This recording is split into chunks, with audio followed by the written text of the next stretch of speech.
नमस्कार, मावळ 24 तास मध्ये आपलं स्वागत। मी महादेव वाघमारे।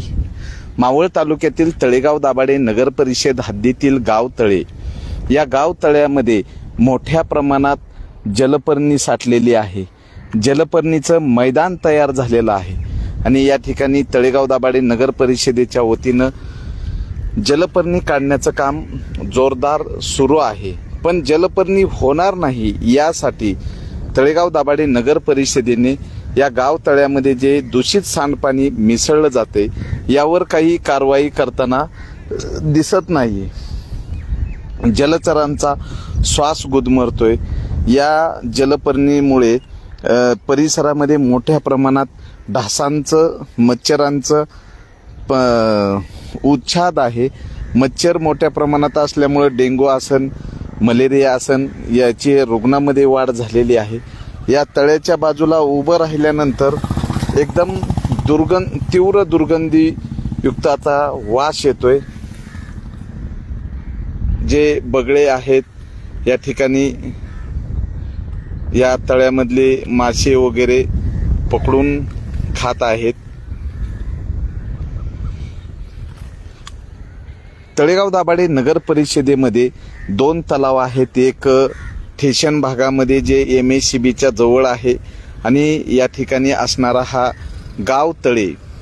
पूर्वी या गाव तळ्यातलं पाणी नागरिक पिण्यासाठी, जनावरांसाठी वापरत होते, पण आज परिस्थिती अशी आहे की या पाण्याला तीव्र दुर्गंधीयुक्त वास आहे आणि याच तळ्यामध्ये मोठ्या प्रमाणात प्लास्टिक कचरा आहे। त्याचबरोबर या ठिकाणी जे पाणी आहे, पाण्याचा कलर हा काळ्या रंगाचा झालेला आहे। जे परिसरामध्ये गृहप्रकल्प झालेले आहे, या गृहप्रकल्पाचं जे दूषित सांडपाणी आहे या तळ्यामध्ये सोडलेलं आहे आणि तळ्यामध्ये दूषित सांडपाणी सोडलेलं असल्यामुळे या तळ्याच्या परिसरामध्ये जे काही राहणारे नागरिक आहेत या नागरिकांचं आरोग्य पण धोक्यात आलेलं आहे।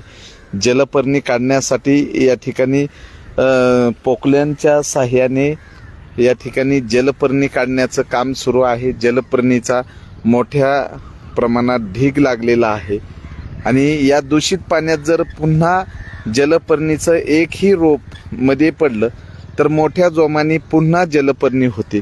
तर जलपर्णी काढून या ठिकाणी या तळ्याचं सुशोभीकरण केलं आणि जर मॉर्निंग वॉकसाठी ट्रॅक केला तर नागरिक या ठिकाणी सकाळी मॉर्निंग वॉकसाठी येऊ शकतात आणि या तळ्यामध्ये जे बाजूला असणारे मोठमोठे गृहप्रकल्प आहेत, या गृहप्रकल्पाचं जे सांडपाणी आहे ते रोखलं तर तळ्याचं पावित्र्य राखलं जाणार आहे। तर या ठिकाणी मोठ्या प्रमाणात बगळे या तळ्यामधले मासे खाण्यासाठी या ठिकाणी प्रतीक्षा करत बसलेले आहेत।